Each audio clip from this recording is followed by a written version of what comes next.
이 첫 번째 주제가 영원한 상권은 없다. 대장님, 요즘에 경기가 너무 좋아서 살기 좋습니다. 이런 말 들어본 적 있나요? 없어요. 거의 없죠. 네. 근데 저는 경기는 항상 좋았던 적이 없었다 봅니다. 경기는 항상 나빴기 때문에 나쁜 게 아니고 변화하고 있다. 이렇게 말씀을 드리고 싶거든요. 네. 그래서 우리는 변화하는 경기에 적응해야 살아남는다. 이렇게 표현을 하고 싶어요. 네. 저도 어떤 게 있냐면요. 내년 되면 17년 차가 되는데 네. 부동산이 어떤 장점이 있냐면요. 주식에서 돈 벌면 부동산, 네. 사업에서 돈 벌면 부동산. 네. 요즘은 비트코인에서 돈 벌면 부동산. 맞습니다. 그래서 정말 운이 좋았던 게 부동산을 함으로 돈을 버는 사람들 인생을 네. 직간접적으로 볼 수 있는 거, 엿볼 수 있고 네. 이렇게 경험할 수 있는 게 엄청 도움이 많이 됐다 생각을 하거든요. 그렇죠. 네, 근데 경기는 항상 우리가 좋았던 적이 없고 최근에는 특히 좀 나쁘기도 합니다. 어수선하기도 하고 그럼에도 또 여전히 돈을 잘 버는 사람이 있다라는 거죠. 맞습니다. 네, 최근에 이제 토지 보상을 받는 분들도 꽤 계셨고요. 평택, 용인 이런 데도 저희 회원분들이 계시니까 네. 그분들은 또 사업이 잘 돼서 사업 부지를 구하는 분이 있는데 작년까지만 해도 100억대 사업 부지를 구하고 있었거든요. 네. 지금은 근데 사업이 더 잘 돼서 네. 150억 이상을 구하고 계세요. 과거를 되돌아보면 우리가 농경사회에서 산업화가 일어나면서 산업화 시대에서는 농경을 고집했던 분들이 경기가 어려웠고요. 네. 산업화에서 서비스화로 넘어왔을 때는 또 산업만 고집을 하셨던 분들은 좀 어려웠고 이제는 또 첨단 산업으로 가고 있지 않습니까? 맞습니다. 그래서 누군가는 계속적으로 돈을 벌고 누군가는 어렵고 이런 상황인데 저는 제일 중요한 거는 이건 것 같아요. 내가 항상 겸손하고 네. 시장을 보면서 네. 변화해야지만 살아남는 것 같아요. 맞습니다. 예. 그래서 예전에는 강한 사람이 살아남는 게 아니고 살아남는 사람이 강한 자다. 네. 근데 지금은 뭐라냐면요. 네. 변화하는 자만이 네. 살아남는다. 아. 저희도 보면 저도 부동산을 꽤 오래 해왔지만 네. 교육 사업을 저랑 같이 시작했던 분들이 엄청 많으셨거든요. 근데 부산에 지금 이제 거의 없어요. 다 캠퍼스 살아남으시네요. 말고는 거의 다 네. 많이 없어졌고요. 저는 다음 카페에서 네이버 카페, 네이버 카페에서 네이버 밴드, 네이버 블로그, 그 다음에 유튜브, 인스타까지 이 시대가 바뀜에 따라서 SNS의 이 매개체도 네. 조금씩 바꾸고 있거든요. 그러면서 저는 좀 살아남게 됐고 광장군님도 마찬가지. 광장군님 블로그 보면 사실 이웃도 많고 콘텐츠 좋은 거 엄청 많았거든요. 근데 이제 유튜브로 변화하면서 네. 또 한 번 도약을 하고 계신 거잖아요. 바뀌었습니다. 이 불경기 중에서도 네, 말이 길었지만 어쨌든 변화해야 살아남습니다. 네. 변화에 대해서 적응을 해야 이제 살아남는 것 같아요. 그렇죠. 근데 지금 소비하는 방식도 바뀌었습니다. 네. 예전에는 옷을 로드로 세탁소에 가서 방문을 했고요. 두 번째 이제 크랜토피아 같은 경우에는 수거 배달 위주로 했고 지금 랜드리고라고 지금은 진짜 쿠팡처럼 집 앞에 딱 갖다 주고 옷도 구김 없게끔 걸어줍니다. 네. 그래서 사실 이제 임차인 입장에서는 좋은 자리에 있을 필요가 없어진 거예요. 그렇네요. 배달로 사업을 하는데 임대료 비싼데 있을 필요가 없다는 거죠. 네, 그래서 오늘 제가 말씀드리고 싶은 키워드는 그 지역의 강남, 만약에 여기가 일광이다. 그러면 일광에서도 중심을 봐야지 약간 기준이 벗어난다면 바로 공실될 가능성이 굉장히 높아요. 네. 조심하셔야 됩니다. 네. 지금 상권은요. 그래서 그렇게 말하죠. 상권보다는 입지다. 입지 맞습니다. 서면 상권, 부산 최대 상권이단 말이죠. 네. 거기서 안 좋은 입지 들어갈 바에는 상권이 좀 작더라도 맞습니다. 네, 거기서 핵심 입지, 보행 동선이 가장 많은 네. 이런 데는 살아남는 거죠. 네. 정관 신도시 상권 안 좋잖아요. 신도시 상권이 오래 걸리잖아요. 네, 네. 근데 거기서 핵심 입지는 또 살아남잖아요. 살아남습니다. 그래서 상권보다는 입지. 그래서 뭐 소비 방식, 라이프 스타일, 트렌드 다 바뀌고 있지만 한 가지 안 바뀌는 게 몫이라는 거죠. 좋은 몫의 건물, 좋은 몫의 아파트라든지 그런 거는 공실이 발생해도 언젠가는 좋은 세입자가 다시 돌아온다 보시면 됩니다. 이 부산대도 동시간대 제가 임장을 갔다 왔거든요. 역을 중심으로 해서 대학가로 가는 도로변, 도로변의 상권은 공실이 있기는 있는데 그래도 사람들이 많이 다니고 있어요. 임차도 세팅되어 있고 이렇게 옷가게도 있고요. 네. 근데 한 블럭 뒤에만 딱 들어가 보죠. 네. 그러면은 싹 다 공실입니다. 깜짝 놀랐어요. 대로변, 도로변, 메인 라인은 살아있고 뒤쪽은 다 죽어 있더라. 이거를 지도로 한번 볼까요? 잠시. 여기가 이제 지하철이거든요. 네. 그래서 이 대로변, 차량과 보행자가 다닐 수 있는 이 대로변이 나름 메인 상권이고 그다음에 이제 여기 이쪽 라인도 상권이 잘 되어 있거든요. 네. 그리고 여기 1번 출구 앞에서도 상권이 세팅이 되어 있습니다. 여기 기준에서 좀 벗어나면 생각보다 공실이 꽤 많더라고요. 근데 여기 안에 있죠. 이 골목 공실이 대부분이에요. 네. 그래서 지금은 메인 아니면은 상권이 살아남기가 어렵다. 이 증산도 마찬가지입니다. 양산, 증산역도 한번 가볼게요. 증산역도 보면 2015년에 이 철도가 개통이 됐는데 지금 거의 10년 정도 지났거든요. 네. 그런데도 상권이 텅텅 비어 있습니다. 네. 철도가 무조건 들어온다 해서 좋은 것만은 아닌 것 같아요. 네. 오히려 더 좋은 상권 함영동이 또 10분 안에 갈 수 있기 때문에 오히려 거기서 소비를 많이 하지 이 역세권이 있다 해서 무조건 좋은 것만 아니다. 그런데 이제 고정인구가 둘러싸여져 있는 요런 데 있죠. 네. 요런 데는 상권이 살아 있습니다. 아파트 배우 수요에 둘러싸여 있는 상권들이 네. 오히려 더 공실률이 낮은 거죠. 그렇죠. 이런 식으로 나쁘지 않죠. 네. 역세권보다 아파트 배우로 둘러싸여져 있는 곳이 오히려 더 낫다. 근데 조금만 벗어나죠. 네. 조금만 벗어나면은 공실이 꽤 있습니다. 또 그런데 임대에 나와 있더라고요. 네. 여기도 이제 현장을 가봤는데 신도시라고 해서 무조건 다 상권이 좋은 건 아니구나. 네. 그 지역에서도 중심 거기만 좀 봐야 되겠다. 이런 생각들이 많이 들었거든요. 이 일광도 한번 볼까요? 네. 일광도 보면 아파트에 둘러싸여져 있는 요쪽 라인 있죠. 네. 이런 데는 건물들이 다 지어져 있어요. 네. 상가 임차도 다 맞춰져 있고 그런데 살짝만 벗어나면은 아직까지 건물이 안 지어진 데가 굉장히 많습니다. 이런 식으로 공실도 많고 그래서 이런 거 보면 이제는 그 지역에 대해서 중심에서 크게 벗어나면 위험하겠구나 이런 생각들이 많이 들더라고요.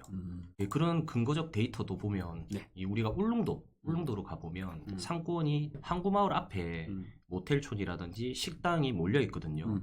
이런 데는 금액이 꽤 비싸게 거래가 되고 있습니다. 엄청나네요. 평당 5천이면. 최근에 9,900 하나 찍은 게 있더라고요. 네네. 네, 지분 거래이긴 하던데 그 지역 자체에서도 중심은 가격이 올라간다는 거죠. 우리 새만금 사업이 있는 부안군도 마찬가지입니다. 부안군 자체에서도 시내 중심은 땅값이 평당 2천만 원 가까이 거래가 된 것도 있거든요. 네. 그래서 그 지역의 중심을 보는 게 굉장히 중요하다 봅니다.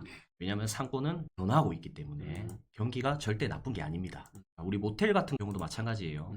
과거에 이렇게 그냥 모텔로서 활용됐다고 하면 두 번째 2세대는 무인 모텔로 활용이 됐고요. 요즘에는 이 호식하게라고 해서 이 감성 숙소라고 합니다. 거의 1박에 100만 원 정도 하는 금액이거든요. 그럼에도 불구하고 사람들이 꽉 차 있다는 거죠. 그리고 이제 상권도 마찬가지라고 봐요. 네. 신사동인데 원래 과거에는 압구정역 주변으로 상권이 활발했었는데 2007년에 가로수길 상권이 새롭게 생겼어요. 네. 이유가 뭐냐면 압구정역 자체가 임대료가 높아지다 보니까 상권이 가로수길로 다 몰려왔거든요. 네. 그런데 지금 최근 뉴스 기사 보면 여기 애플이랑 스타벅스만 북적거린다. 가로수길이 몰락하고 있다. 80곳의 점포 중에 30곳이 공실이고 바로 옆에 있는 세로수길까지도 임대료가 4배 정도 뛰어서 지금 전체가 위험하다. 이런 내용들이 나오고 있거든요. 근데 며칠 전 뉴스 기사 보니까 이제는 병원밖에 안 남았다. 아무래도 이제 임대료가 높은 걸 대체할 수 있는 세입자가 병원 빼고는 그렇죠. 진짜 없는 것 같아요. 부산도 그렇게 좀 바뀌고 있거든요. 네. 은행도 요즘은 뭐 2층으로 올라가고 있는 추세죠. 아, 그렇죠. 은행 갈 일이 거의 없다 보니까. 그러다 보니까 이제 1층에 비싼 임대료를 내지 않고 2층으로 좀 올라가는 추세입니다. 네. 근데 이제 최근 이제 며칠 전 기사입니다. 이거 8월 달이거든요. 다시 이제 가로수길이 부활하고 있다. 이런 내용들이 나오는데 아니나 다를까 최근에 이 거래된 거 보면 과거 가격에 거래가 됐어요. 2018년에 141억에 평당 2억 중반 이렇게 거래가 됐었는데 최근에 과거 가격 그대로 한번 거래가 됐습니다. 그래서 저는 이러한 증상을 좀 볼 때 지금 되게 힘들잖아요. 경기도 힘들고. 네. 그래서 힘든 사람 위주로 뭔가 좀 잘 안 풀리는 사람 위주로 과거 가격에 물건이 다시 나오고 있어요. 그래서 우리가 생각을 해보면 최근에 저희가 부산에서 거래를 꽤 많이 도와드렸죠. 예. 이 최근 3개월 거래 내역인데 대부분 매도인들은 현재 시점에서 다 문제가 있습니다. 그래서 이번에 죽성리라는 바닷가 쪽 일선에 땅을 거래하는 한 게 있는데 그게 평당 1,000만 원대거든요. 예. 사실 그냥 가격만 봐도 되게 쌌단 말이에요. 그렇죠. 근데 이제 가격을 굉장히 많이 깎을 수 있는 이유가 있었는데 매도인분이 수감된 상태였어요. 그래서 이제 누님분이랑 통화해가지고 대응을 했었는데 결론은 돈 때문에 잠시 수감되어 있어서 돈이 있으면 다시 모셔올 수 있는 그런 상황이었거든요. 그러면 해결할 수 있는 돈을 마련하기 위해서는 건물을 팔 수밖에 없었다는 겁니다. 네, 금매로 팔 수밖에 네. 없었고 참 이것도 제가 보면서 참 저희가 아니었으면 이거 그냥 해결하기 힘들었겠다. 그렇죠. 예, 진짜 가격도 가격대로 많이 절충할 수 있었고 네. 그 다음에 그 진행 과정이 있잖아요. 네. 이런 게 사실 좀 죄송한 말씀이지만 수감된 상태에서 매도인이 수감된 상태에서 누가 매수를 좀 할 수 있을까? 맞습니다. 네, 그거 그냥 뭔가 불안해하는 게 크거든요. 보통 포기를 많이 하겠죠. 네. 그래서 참 이런 것 같아요. 결국 부동산도 음. 뭔가 리스크가 있어야 싸게 살 수 있는데 그 리스크를 내가 관리가 되는 리스크냐 아니냐 네. 여기에 따라서 수익률이 달라지는 것 같아요. 맞습니다. 네. 그래서 이번 그 죽성리 사례도 이제 뭐 딱 무난하게 등기가 다 끝났고 네. 사실 뭐 웃돈 주고 사고 싶어 하는 분들도 계셨지만 이제 조금 웃돈이기 때문에 네. 네, 그냥 뭐 안 파신 거죠. 저도 이거 도와드리면서 사실 수감된 사람의 물건을 도와준 거는 처음이었거든요. 네. 근데 변호사 대동해서 지장 찍고 매도인간 다 세팅하고 정확하게 돈 주고받고 하면서 법무사를 통해서 잘 해결을 됐는데 이제 제가 말씀드리고 싶은 거는 수감돼 있는 상태에서 급했기 때문에 18억짜리가 거의 12억대까지 깎아서 거래가 됐다는 거죠. 네. 바로 팔아도 사실 15억에 팔 수가 있는 거였거든요. 네. 그만큼 가격이 잘 깎인 사례였습니다.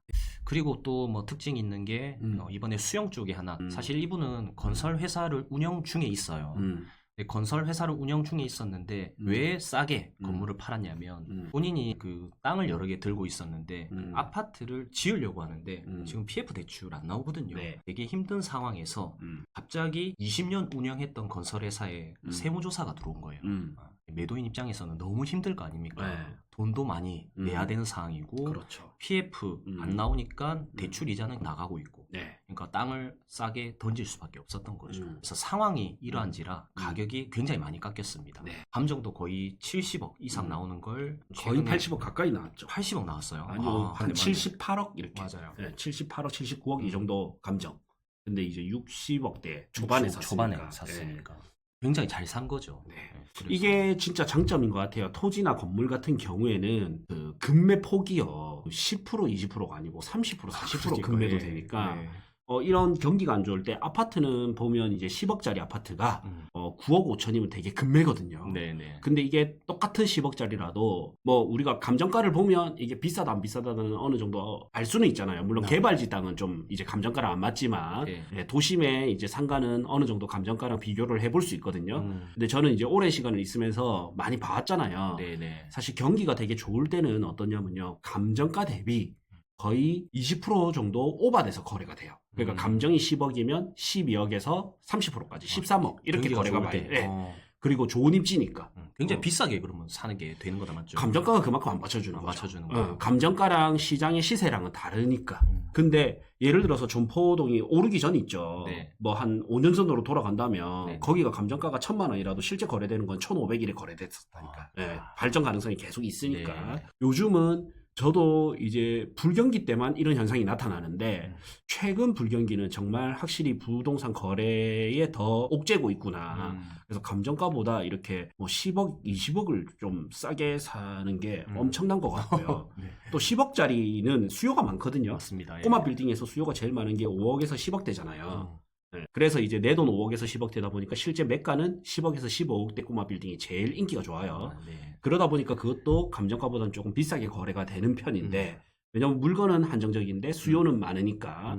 근데 최근 들어서는 뭐 저희가 이제 워낙 잘 가격 절충을 하는 부분도 있지만 네. 감정가보다도 싸게 사니까 너무 엄청 좋은 예, 매력적인 거죠. 사실 좋은 시기인 것 같아요. 어떻게 네. 보면요. 지금 사시는 사는 분들은 사람 엄청 입장에서는. 좋죠. 그리고 2주택 이상인 분들은요. 네. 굳이 솔직히 아파트에 목매일 필요는 없습니다. 그렇죠.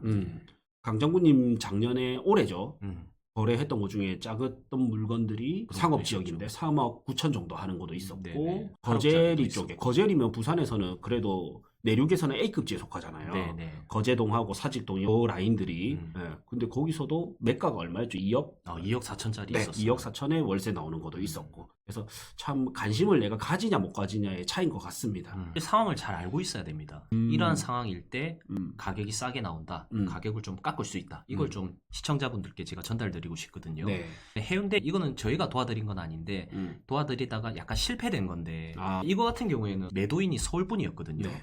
근데 매도인이 부모님한테 물려받은 건물이었어요. 그리고 서울 청담동 좋은 데 사시는 분입니다. 예, 굳이 이제 해운대 이런 건물에 관심을 갖기가 싫은 거죠.